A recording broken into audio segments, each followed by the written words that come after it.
Hi friends, అందరికీ Sunday రోజు మార్కెట్లలో చూస్తుంటే అయితే ముందు రోజు ఏదైనా పండగ ఉందా అన్నట్టుగా ఉన్నారండి. జనాలు అయితే చాలా ఎక్కడ చూసినా జనమే అండి. ఫుల్గా ఉన్నారు. అంటే వర్కింగ్ డేస్లలో కుదరదు కదా, సండే రోజే తెచ్చుకుంటారు. మా కాలనీలో ఏమో కూరగాయలు రావడం తక్కువ అండి. పండ్లు కానీ కూరగాయలు కానీ పూలు ఇవి ఏవి రావట్లేదు అనమాట మా కాలనీలో. సో తెచ్చుకోవడం అయితే కష్టమే అవుతుందండి. మళ్ళీ వర్కింగ్ డేస్లో తేవడానికి ఏమో కుదరదు. సో అందుకే ఇక్కడ మాకు అమ్మవారి టెంపుల్ ఉంటుంది, బంగారు మైసమ్మ టెంపుల్ అని.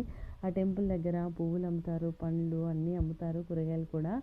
గేగెలు తెలుసా అండి మీకు? నాకు గేగెలు అంటే చాలా ఇష్టం, చాలా బాగుంటాయి. చూశారు కదా ఇవి. మీరేమంటారు? మేమైతే గేగెలు అని అంటాము. మార్కెట్లో టమాటాలు అయితే 100కి 8 కేజీలు అంట అండి. 8 కేజీలు ఏం చేసుకుంటాంలే అని చెప్పేసి నేనైతే 4 కేజీస్ తీసుకున్నాను అనమాట. చట్నీ పెట్టడానికి కూడా బాగుంటాయి అని చెప్పేసి. అలాగే ఎప్పుడు ఈ మధ్య చికెనే అవుతుందండి. పిల్లలు ఎక్కువగా చికెనే ఇష్టపడతారు.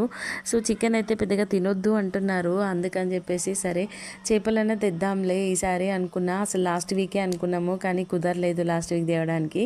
ఇంకా అందుకని చెప్పేసి సరే తెద్దామని మా వారు అంటే సరే వెళ్ళామన్నమాట. ఆ స్మెల్ నాకు అదంతా అస్సలు పడలేదండి. ఆ స్మెల్కి ఎట్లానో ఉంది. నేనైతే దూరంగా నించున్నాను అనమాట. దూరంగా నించుని వీడియో తీస్తున్నా. మా వారు ఇల్లైతే తీసుకొచ్చేసారు. ఏంటంటే చిన్నప్పుడు కూడా మేము ఫిష్ ఎక్కువగా తినేవాళ్ళం కాదండి. అసలు నమ్ముతారా మీరు? మేము 1 ఇయర్కి ఒకసారి కూడా ఫిష్ తినము. అంటే ఎక్కువగా పిల్లలు చికెనే ఇష్టపడతారు కాబట్టి అదే తెచ్చుకుంటాము. సరే ట్రై చేద్దాంలే అన్నట్టు ఈరోజైతే వెళ్ళామన్నమాట.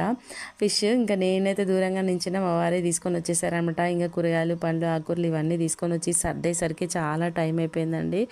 ఇంకా వంట కూడా చేయాలి, నాకేమో పెద్దగా రాదు. సరే చూద్దాంలే అని అయితే యూట్యూబ్లో చూసే చేశాను అనమాట. నేను కూడా బాగా అయితే వచ్చిందండి, మంచిగా వచ్చింది. కర్రీ అయితే సూపర్గా కుదిరింది. నేను ఏమంటానండి, ఒక్కసారి రెండుసార్లు చూస్తే నేను పర్ఫెక్ట్గా చేయగలుగుతాను అనమాట. వంటలు కొద్దిగా బాగానే చేస్తా అనమాట. చాలా బాగా అయితే కుదిరిందండి చేపల పులుసు అయితే. బాగా కుదిరింది అంటున్నారు, కానీ ప్రిపేర్ ఎలా చేయాలో మాత్రం చెప్పలేదని అనుకోవద్దండి. లేట్ అయిపోవడం వల్ల ఇంకా వంట అయితే గబగబా చేసేసిన అనమాట. బాగా అయితే కుదిరింది. ఇంక ఇక్కడ రైస్ పెట్టాను, అక్కడ చేపల పులుసు అయిపోయింది. మా పిల్లలు కూడా పర్లేదు బాగానే ఉందన్నారు. ఇంకా అట్లా ముళ్ళులు ఉంటాయి కాబట్టి జాగ్రత్తగా తిన్నారు. కర్రీ చూస్తున్నారు కదా, చాలా కలర్ఫుల్గా అయితే వచ్చింది. కాకపోతే టైం అయితే పడుతుందండి అన్నీ కట్ చేసుకొని చేయడం అయితే. ఓకే అండి, వీడియో నచ్చితే తప్పకుండా లైక్ చేయండి, కామెంట్ చేయండి. నా ఛానల్ని సబ్స్క్రైబ్ చేసుకోవటం మాత్రం మర్చిపోవద్దండి.